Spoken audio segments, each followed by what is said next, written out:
Okay, so good morning. Today's daf is Lamed Gimel, is Lamed Dalet, daf Lamed Dalet 34. We're at the bottom of Lamed Gimel on the bet. And let's back up a few steps to just review what we did at the end of the day yesterday.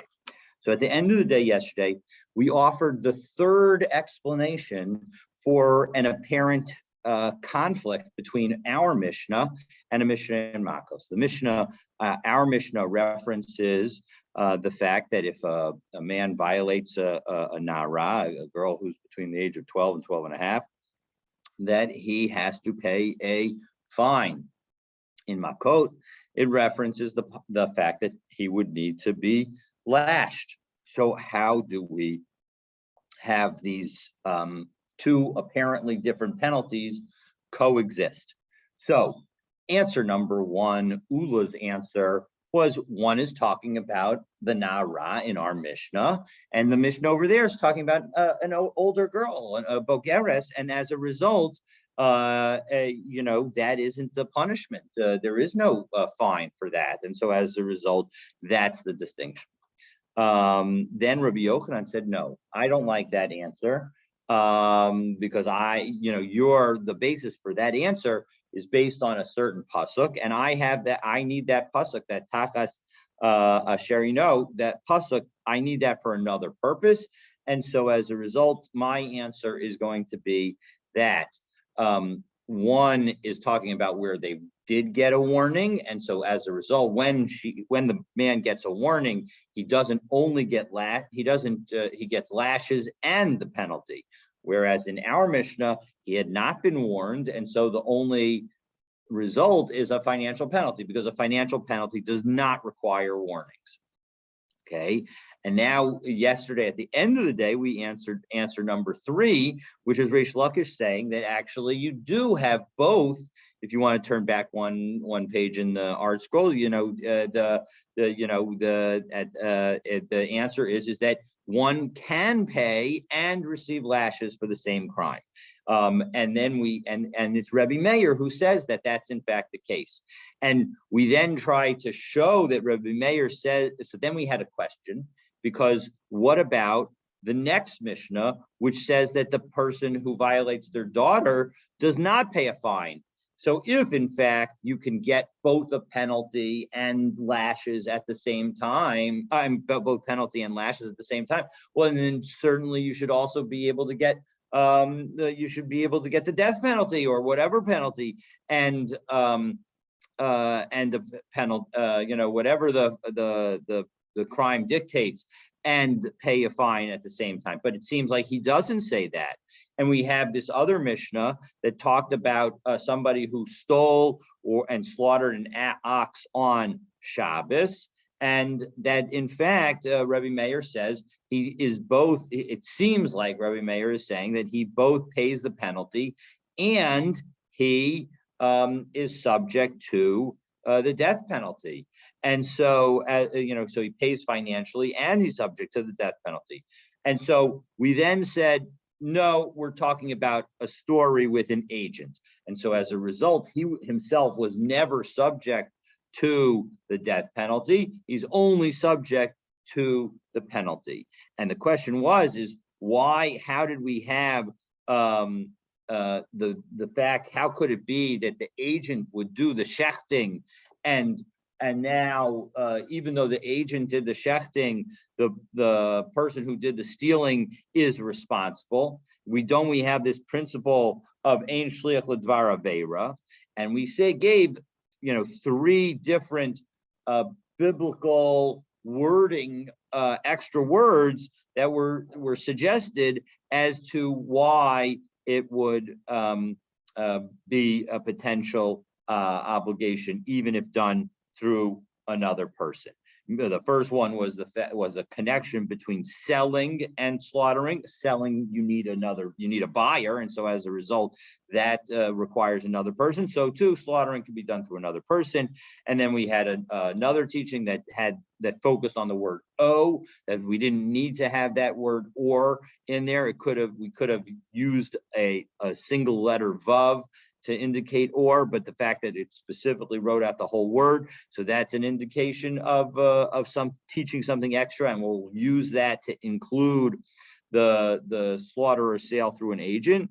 And the Beit Chizkiah and the Academy of Chizkiah said no, it tachas, because the word tachas is used in extra time. It also suggests something superfluous, and so we can use that in order to tell us about an agent. So maskivla. So now we're at 1, 2, 3, 6 lines up.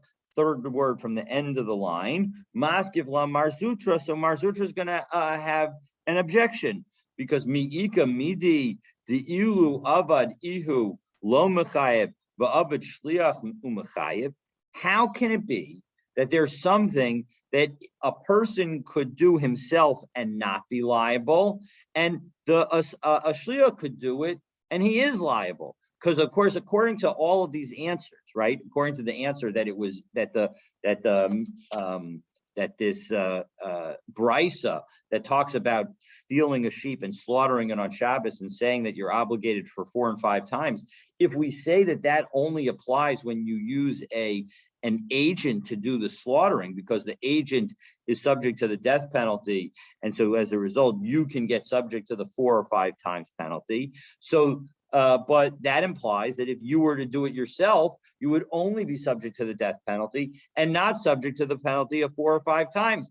And how could that be? Because it doesn't make any sense that somebody else could do something and you're more liable than if you did it yourself.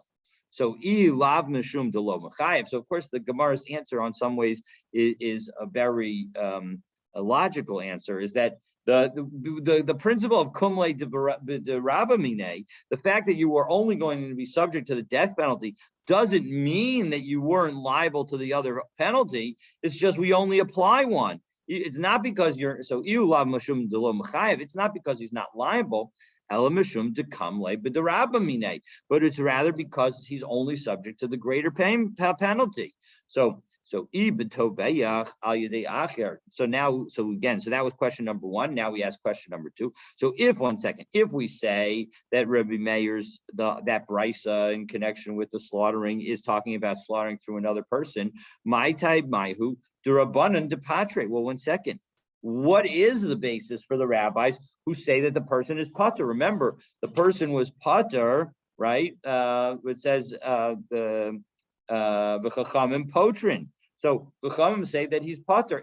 If he never did a biblical violation that would cause him to be subject to the death penalty, what's the basis for the rabbi saying that he's pater? That's presumably his basis. So man Chachamim. So who are these Chachamim? In order to help us understand and maybe answer this question. So we turn to Lamed Dalet Amud Aleph, and we say, Rabbi Shimon Hida Amar, Shchita she'ena ru'uya lo shma shchita. That when we have this general rule of a shchita, and if you have a shchita that is not in fact a valid shchita, meaning it doesn't actually make the animal kosher for eating, so we're not going to consider that shchita in connection with the penalty of the 4 or 5 times. So just to back up, so the penalty of the 4 or 5 times, and actually, I think it's Shadal who makes this offering or makes a suggestion that the reason for the penalty is because it becomes much harder to track, right? So if you effectively cover your steps and either eat the evidence or sell the evidence or slaughter the evidence, so the point is that it becomes much harder to be able to cover what you're doing. Hello, Mark, and hello, Lori. So, what was that? Yeah, Janice, so he'll be upstairs. So, okay. So, so because of that, okay, sounds good. Okay, so 4 or 5 times. So, so if you have a penalty of 4 or 5 times, so that way it will discourage actions that might lead to that might lead to the being more difficult for you to discover. But in any event, the point is that Rabbi Shimon says that in order for you to be subject to that 4 or 5 times penalty, so you need to be able to the slaughtering has to result in the animal being kosher to eat. And if it doesn't end up in that, well, then that is not going to be the type of shchita that will trigger that penalty. So now when it comes to the last 2 cases, now we understand why the rabbis say putter. Because when it comes to if you have an animal that kills somebody, in Jewish law, that animal is subject to the death penalty. And so, well, we're talking about an ox.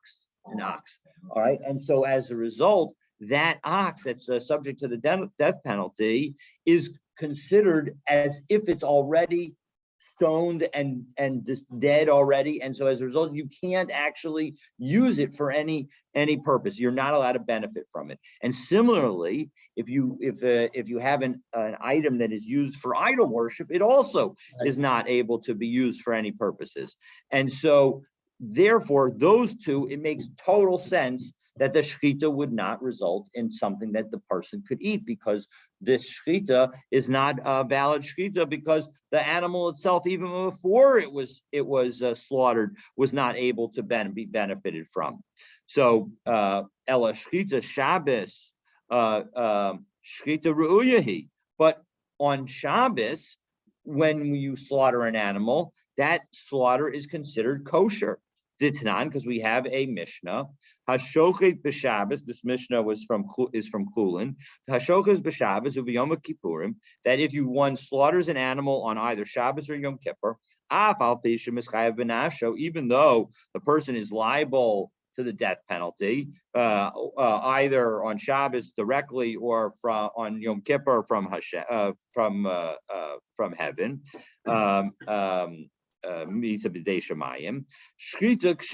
But we say that the shechita is kosher. So the Gemara. So now it seems like we have a real problem, because the whole purpose of citing Rabbi Shimon was to try and answer that the shechita was not kosher. And now it seems like everybody says that the shechita is kosher. So Savar la Rabbi Yochanan HaSandler. So it must be that Rabbi Shimon, the Chachamim in our Mishnah, also holds like Rabbi Yochanan HaSandler. Tanya, because we have a brisa that says the following: Hamavashel b'Shabbos, if you cook food on Shabbos, b'shogeg yochel. If you cook accidentally on Shabbos, so you're allowed to eat it. The mezid lo yochel, but if you do it on purpose, intentionally, so then you're not allowed to eat it. Divrei Rabbi Meir, Rabbi Yehuda Omer. Rabbi Yehuda says b'shogeg yochel l'motzei Shabbos. Rabbi Yehuda says if you cook it accidentally, so then you can eat it after Shabbos. You can't eat it on Shabbos, but you can eat it after Shabbos. After the service, right? Exactly, like after all the services. That's exactly right. So the mezid lo yochel olamit. But if you cook it on purpose on Shabbos, then it becomes prohibited forever. So Rabbi Yochanan HaSandler Omer b'shogeg yochel l'motzi Shabbos la'acherim v'lo lo. When it comes to an accidental cooking, so then it's only for other people after Shabbos, but b'mezid lo yochel olamit. But if you cook it on purpose on Shabbos, then it can never be eaten below lacherim, not by him and not by others. Now we don't actually paskin that way, but the good news for us in terms of the Gemara's purposes, now we understand. If when you do a violation on Shabbos, you're not allowed to benefit from it ever, and no one else is ever allowed to benefit from it, well, then all of a sudden the shechita that one does on Shabbos is going to be a shechita that is not valid. Okay, so according to this last opinion, it will never be valid. I suppose people have a problem with how one accidentally cooks something on Shabbos. So yes, even accidentally cooking would result in some level of prohibition. Although I guess the first opinion says it's totally fine. You did it; it was an accident. The second opinion, that was Rabbi Meir. The second opinion of Rabbi Yehuda said that if you did it accidentally, you can only eat it after Shabbos. But by the way, somebody else would be allowed to eat it on Shabbos. Stan's question was how you can do that accidentally, I think. So the classic shogeg is either forgetting that it's Shabbos or forgetting that it's prohibited. Those are the two. So that's the and so as a result, people will treat if somebody just doesn't know the law, that will often be treated as if it's shogeg. Okay, so my time of the Rabbi Yochanan HaSandler. So what was the basis for Rabbi Yochanan HaSandler's teaching? So Kedidarish Rabbi Chia Apitcha Debei Nasiya. So this is what Rabbi Chia said at the entrance to the house of the Nasi. Ushmartem es haShabbos ki kodesh hilachem. Right, you have to observe the Shabbos because it is holy for you. Ma kodesh aser ba'achila, just like something that is kodesh, that if you dedicate it to the Beis Hamikdash, you're not allowed to eat it. Af ma'aser Shabbos asurun ba'achila. So too, something that is that you do work on Shabbos, you're also not allowed to eat. So ima kodesh aser b'hana. Well, 1 second, if you're going to make that analogy between kodesh and and something that was produced on Shabbos, well, then why don't we say that it's prohibited to have benefit from? So af ma'aser Shabbos aser b'hana. So too should the thing done on Shabbos be prohibited with hana. So Talmud Lomer lachem. So kodesh hi lachem teaches to you that it's for you. Shelachem yehei. It is still belongs to you. So yachol afilu b'shogeg. So therefore you are allowed to benefit from it. So yachol afilu b'shogeg. Well, 1 second, maybe we could say that this should apply even if you did things accidentally. So Talmud Lomar Michalaleha Mos Yumas. No, that same pasuk is talking about that somebody who violates intentionally will die. So we're talking about clearly b'mezid amarti l'cha below b'shogeg. So we see that we're talking about on purpose and not by accident, not inadvertent, not without intention. Doesn't he have the same position as everyone else? So, amazing. B'mezid, he says that nobody is ever allowed to benefit from it. So that was stricter than everybody else. The other positions, right? Rabbi Meir said that if it was b'mezid, he's not allowed to eat, but other people could eat. V'shogeg. Correct. B'mezid, not only did he say lo yochel lo meat, but he's lo v'lo la'acher. Nobody's ever allowed to eat it. Nobody's ever allowed to benefit from it. Oh yes, definitely. Rabbi Yehuda, everybody. So Rabbi Yehuda, so Rabbi Meir is of course the most lenient. He allows anybody to benefit from anything that's b'shogeg, and when it was b'mezid, it's only the person himself who's not allowed to benefit from it at all ever. And Rabbi Yehuda says that if it's inadvertent, he can't benefit until after Shabbos. Others could benefit right away, but he can't benefit until after Shabbos. And if it's mezid, well, then he can never benefit from it, but everybody else is able to benefit from it. It's only Rabbi Yochanan HaSandler who applies it to everyone. And so that's the key here, because now when it came to this shechting of this stolen animal on Shabbos, now we understand why is it that there's no penalty of 4 or 5 times. It's because it's both Rabbi Shimon, it's according to Rabbi Shimon, who says that when you have the slaughtering that is going to trigger that penalty, that 4 and 5 times penalty, it must be a slaughtering that is able to enable you to eat. And it's according to Rabbi Yochanan HaSandler, who says that is not enabling you to eat, because that's shechita on Shabbos, you're not allowed to use it to eat. So now continuing on. So now in second, so Yachol, so we did that. Exactly. So all right. So Kligi ba Rav Acha v'Ravina. So with respect to Rabbi Yochanan HaSandlar, there was an argument between Rav Acha and Ravina on what the position would be. Chad Amar Ma'isa Shabbos D'Oraisa. One of them is saying that it's a biblical prohibition according to Rabbi Yochanan HaSandlar. V'chad Amar D'Rabbanan, and one of them says it is only a rabbinic prohibition.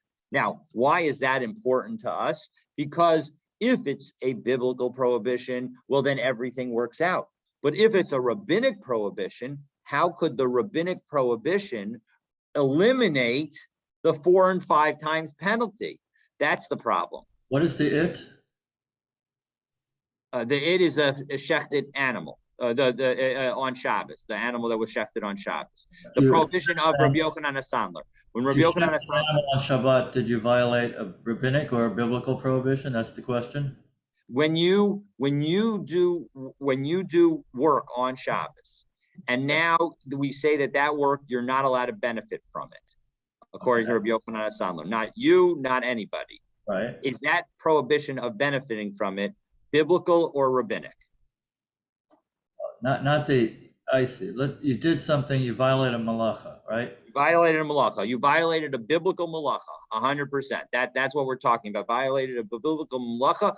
And now the question is that the product of that malacha, what's the status of that product? Is it, and we know that status, according to Rabbi Yochanan HaSandlar, is prohibited to everyone forever. But now the question is that prohibition biblical according to Rabbi Yochanan HaSandlar or rabbinic? Well, if you could get benefit from it, then there's no discouragement for doing it. You still violated the law and you got punishment for that. But well, that's the question. And the question is do we, what about the rest of the person's family? Is that person's family not allowed to benefit from it? That's exactly the question that we're talking about. And if it's biblical, so then it all works out because as we, just to continue in the Gemara, so manda amar d'oraisa keda amran. Well, if you say that it's biblical, well, then everything makes sense. So, but manda amar d'Rabbanan amar kra kodeshi. 1 second. He kodesh bein maaseh kodesh. So, so then, so that first we'll explain how we would derive it. So if you say that the prohibition is biblical, well then it's exactly as we said, right? When we said the pasuk says kodesh he, it was referring to the output. The product is considered kodesh. But manda amar d'Rabbanan, but the one who says that it's only a rabbinic prohibition, so amara kodesh he, when the pasuk is saying that it is kodesh, he kodesh, it's referring to Shabbos, be'ein maaseh kodesh. But the output, the work done on Shabbos, that is not going to be considered consecrated. So what's the practical consequence if it's rabbinic or if it's biblical? Well, the practical consequence is our case of if somebody steals an animal and then has it shechted, is that animal that was shechted going to be prohibited in a way that is going to result in the elimination of your 4 and 5 times, as we're going to as often the case. If it's biblical, it would, and if it's rabbinic, it wouldn't? Correct. As we'll say right now, Ulaman de Amar de Rabbanan, my time de Rabbanan pratre, right? We had in the brisa that we cited that said that the rabbi said that if somebody stole the animal and then shechted it on Shabbos, they would not be subject to the 4 or 5 times penalty. And we're talking about when it was shechted by an agent. So it's not talking about the person himself being subject to the death penalty. So why are the rabbis exempting the person? So, right, the point is that, after all, if we take a look at Rashi, my time of the Rabbanan, it's a few lines above the opposite Tosos of Hamavashal. Depligi ad Rebbe Meir. Again, the rabbis argue on Rebbe Meir. Upatri miknas arba v'chamisha. They had exempted the person from the obligation to pay the 4 or 5 times penalty. Hoil ubetuveach al yedei acher ukimta. And we said that this was established, that we explained that this Mishnah is talking about a person where it was the person who did the shechita was somebody else. Well, hashchita ru'uyahu himidoraisa. From the Bible, if this is only rabbinically prohibited, then from the Bible, this is a good shechita. So if it is a good shechita from the Bible, according to Rabbi Shimon, then why shouldn't there be the penalty of 4 or 5 times?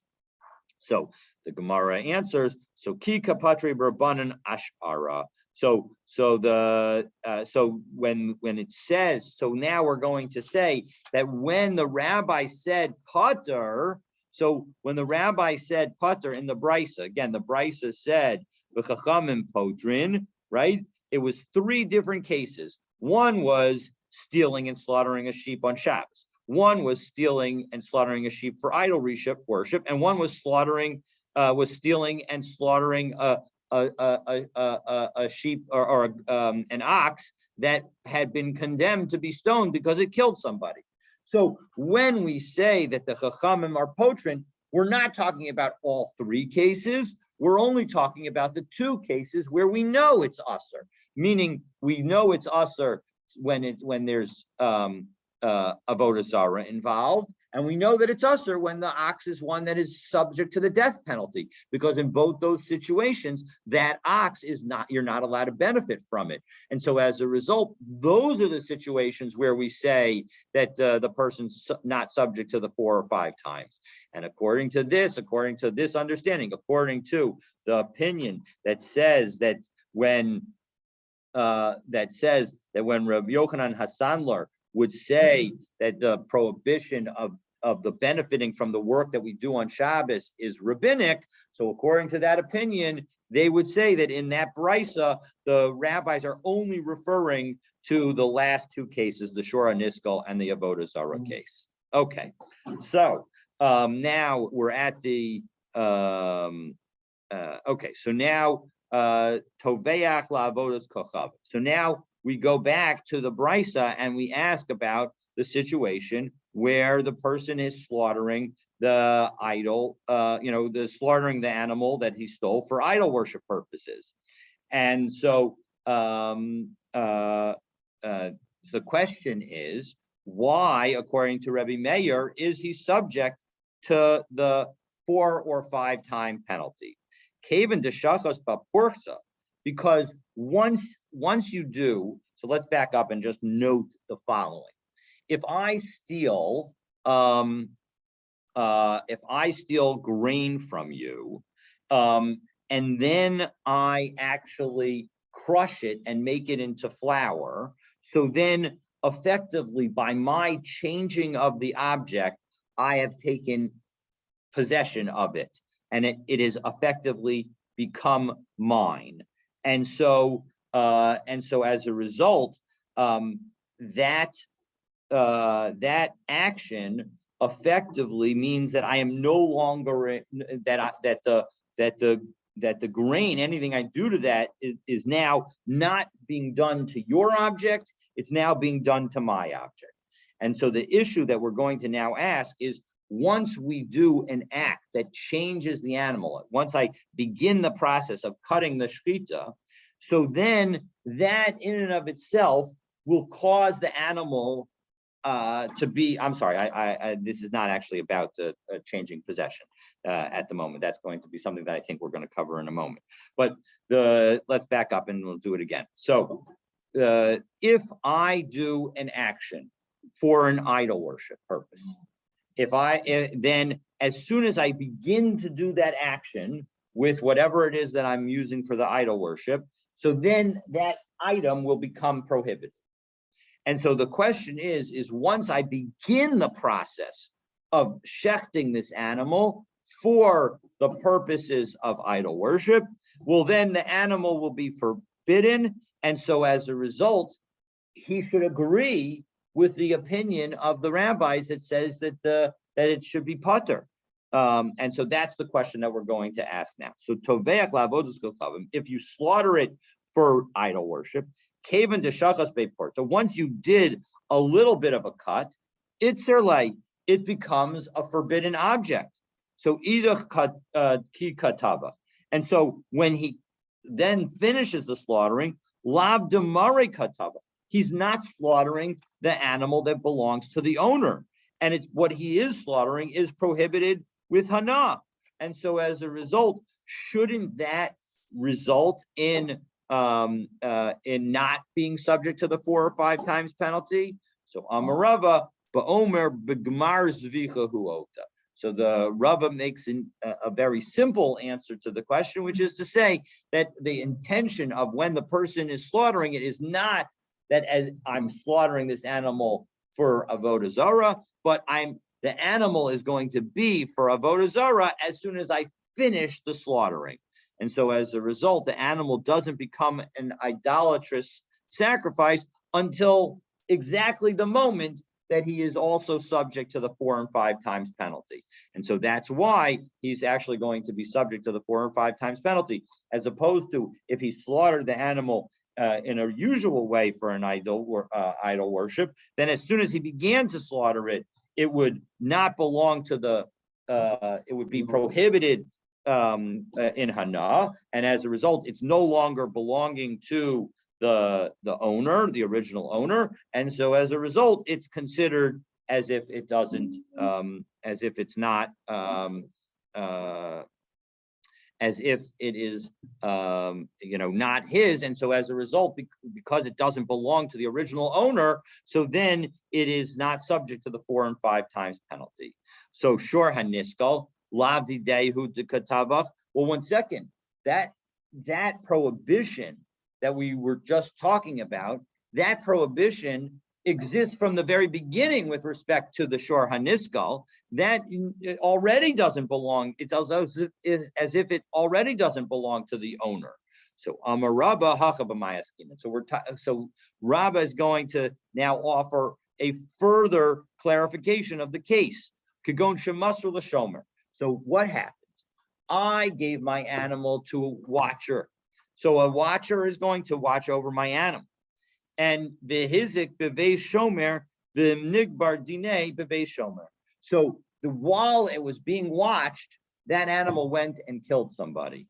And the court came and ruled that that animal needs to die. So ugnavo ganav mibeit shomer. And now the thief stole it from the home of the person who was watching it. Rabbi Meir Savarla Rabbi Yaakov, Savarla Rabbi Shimon, and Rabbi Meir. Again, the Rabbi Meir is the one who has this opinion, the first opinion in this brisa.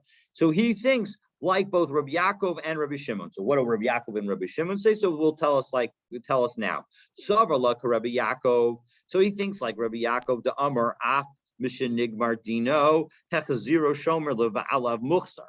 So the first thing is that if the person who is the watcher, who's watching over this object, gives it back to the person, even though it's now a shor aniskal and he can't benefit from it. There's nothing, the animal's going to be taken out. So again, I gave my animal to Stan to watch.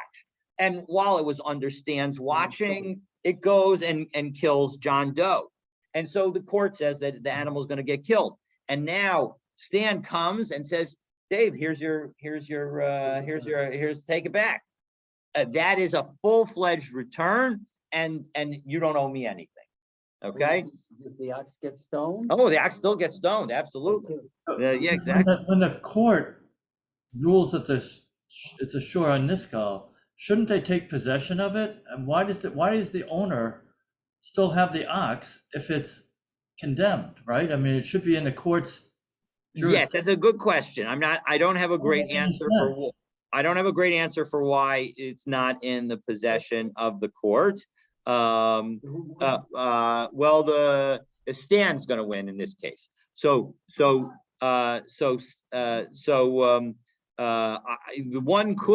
easiest way to just deal with this is to say that it's all happening at court.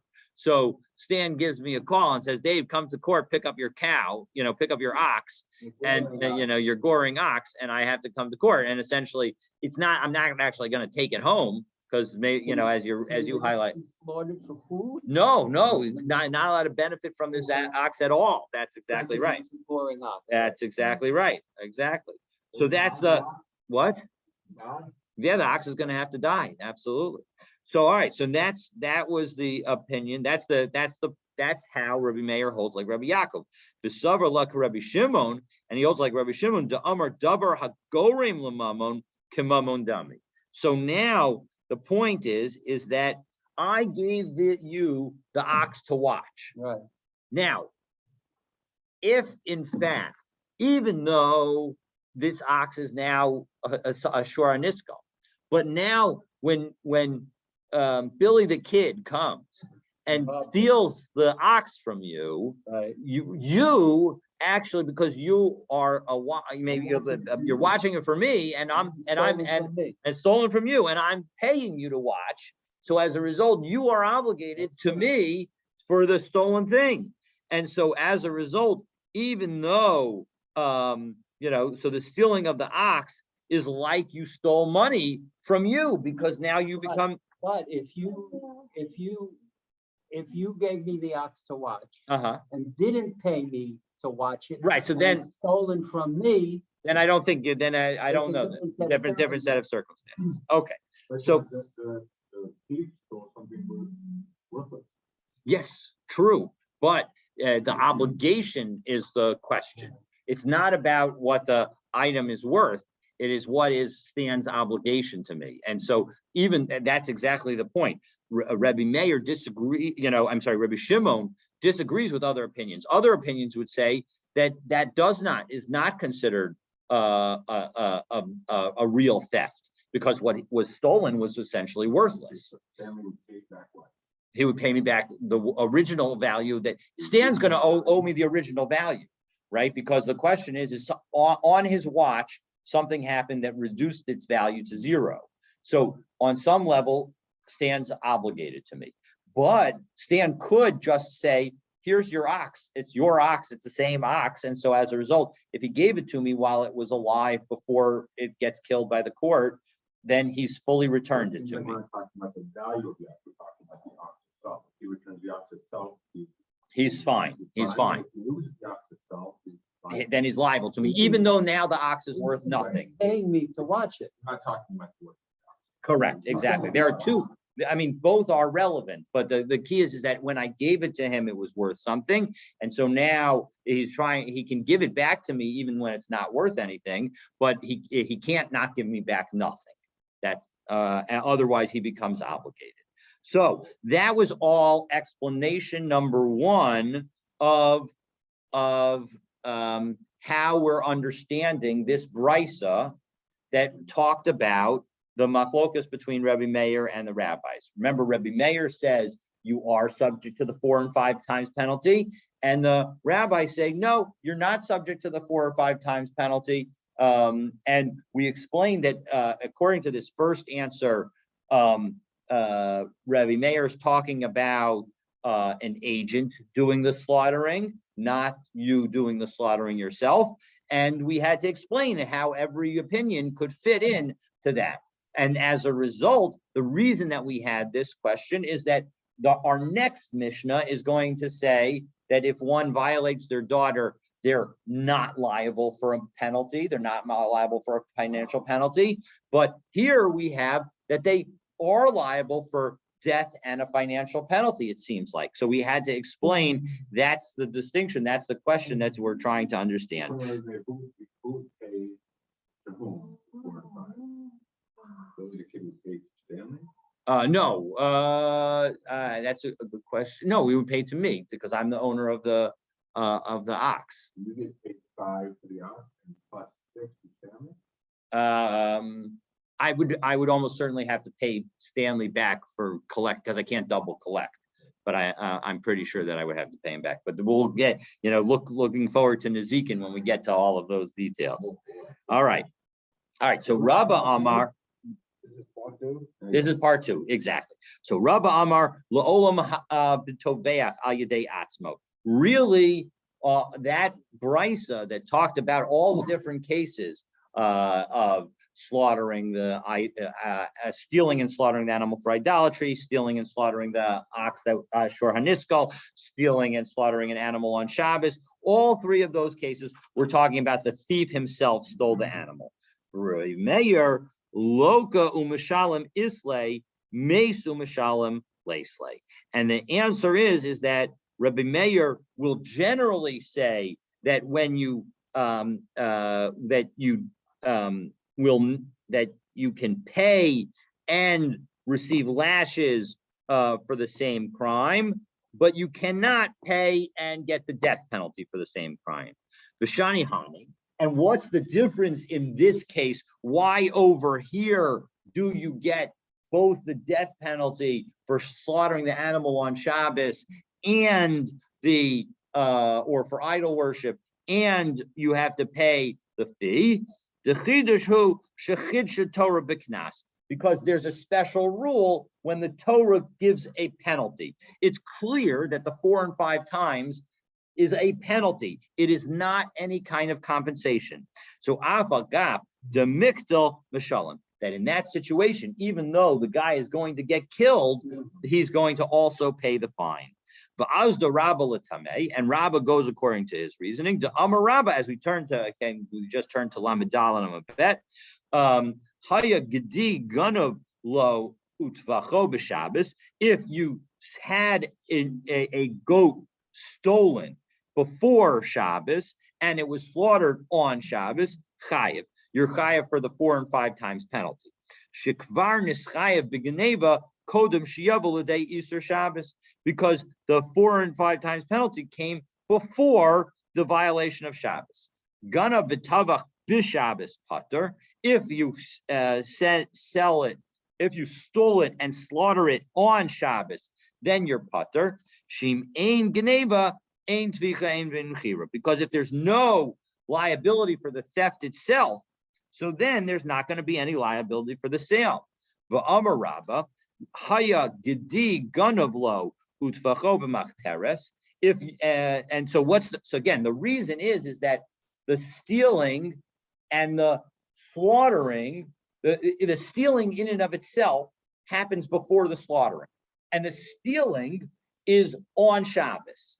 And so at the moment that the theft happens, okay, at the moment that the theft happens, you have done both carrying, you've carried from one rishus to another rishus, and you have stolen. And so as a result, in that situation, you're not subject to the 4 and 5 times penalty yet. The only thing that you're subject to is the general monetary penalty of stealing. Well, that penalty, according to this read, is not a penalty. That's not a penalty. That's compensation. And so when it comes to compensation and the death penalty, we will only implement one of them. We'll only implement the death penalty. We won't force you to pay.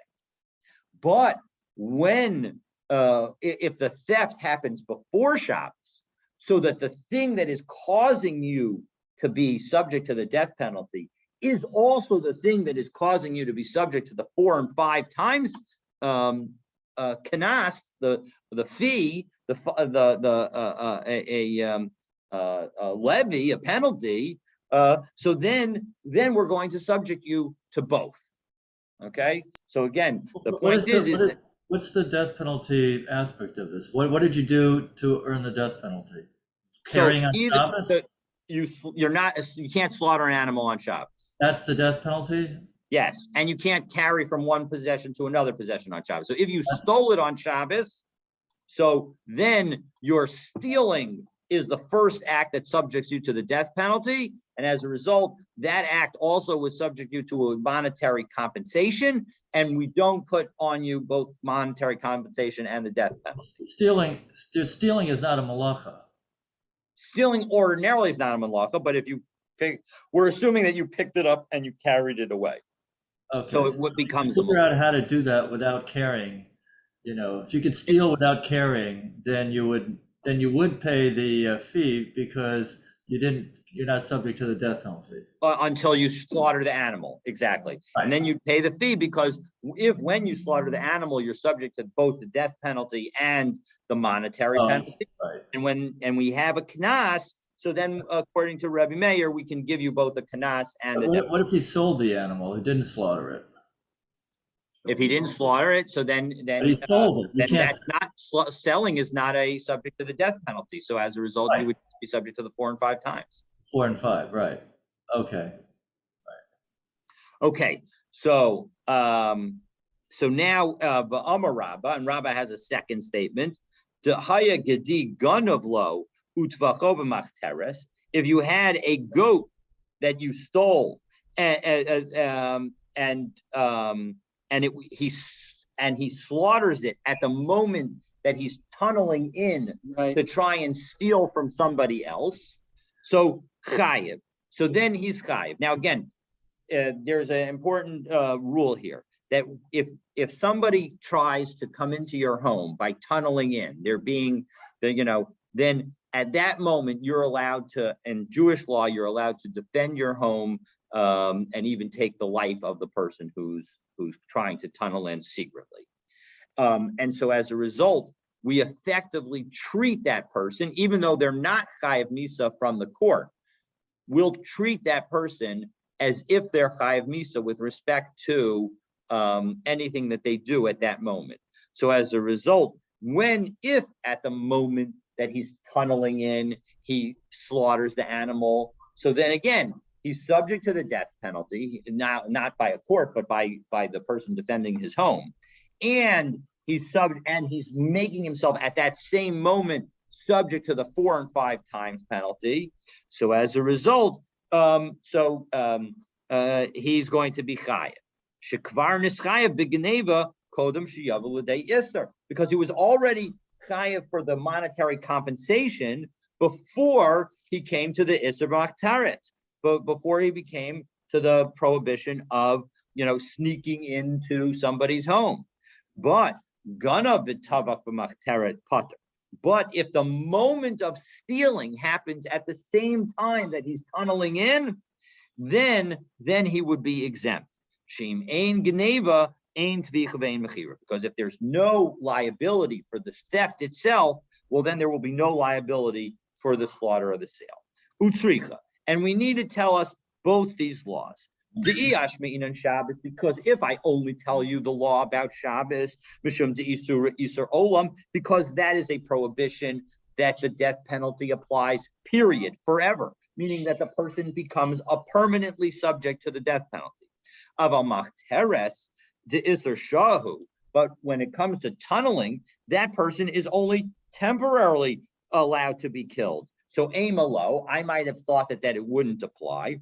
And so as a result, we need both. And if I only told you about the tunneling case, because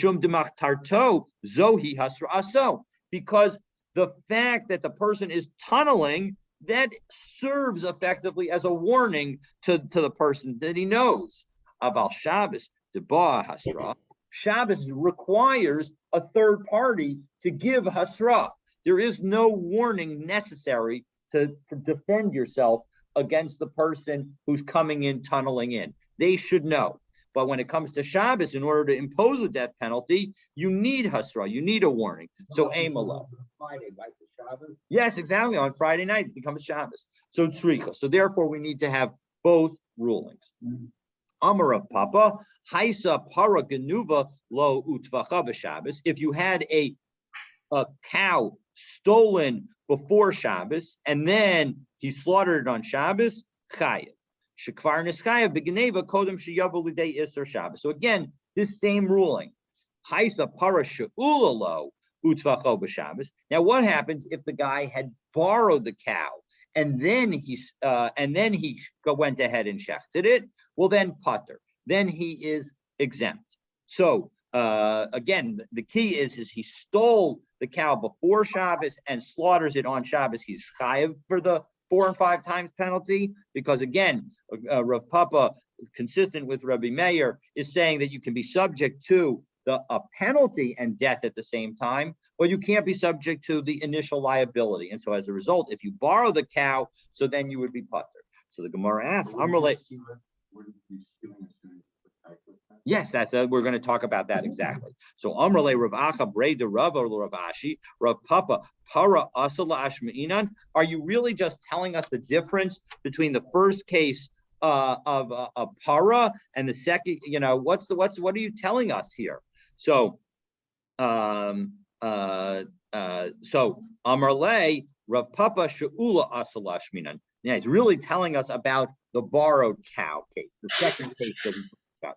Kasalka daikatamina hoel va'amarav papa mishas mashicha who the ischayev lebim in a zona seha, that as soon as I take, if I'm borrowing your cows, if I'm borrowing Stan's cow, as soon as I take possession of the cow, I am liable for feeding the cow and taking care of the cow. And so as a result, I might think hakanami mishas she'ela ischayev ba'on seha. So I would also be chayav for anything that happens to the cow from the moment that I took it. And so Kamash Malan, no, that is not the case. And so as a result, my financial liability to him is not based on the moment that I took it, but on the moment that I actually shecht it. And as a result, now that I've shechted it, so then it becomes that moment of shechting is also the moment I become obligated in the death penalty and the moment I became obligated for compensation. And again, when it comes to death penalty and compensation, all I get is the death penalty. Whereas death penalty and financial penalty, I can be punished with both. We have all of these laws, if you will, in some other. A lot of the laws, yes, that is why Ksubis is also often referred to as Shas Katan, because all the different areas of Shas are come here. So Not liable for 4 and 5 is not considered a fine. So 4 and 5 Or 4 is and 5 doesn't. 4 and 5 doesn't apply because he's not liable for the underlying compensation. And the only time you can be subject to 4 and 5 is if you're obligated for the underlying compensation itself. And since at the moment that you shecht, you become chayav misa and chayav for paying the guy back for the compensation, we eliminate the compensation and we say kum le b'derabba mine. All right, so now we've answered the second. We now provided 2 explanations for that brisa that we saw. So in this case, when in the last case, so I borrowed the animal from Stan, and then I stole it and shechted it at the same time. So I would be obligated to the death penalty, but I would not. Stan would lose and not get paid back. He would not get his compensation. That's the end result in that case. All right, so we'll stop here and we'll pick up with Amar Rava, God willing, tomorrow. This was a very complicated daf, so it's good to go through it slowly, and hopefully we'll catch up, God willing, tomorrow. Okay, hold on, and we're going to stop the recording, and I'll get back to you. All right, have a great day. Yeah, be well, everyone. Thank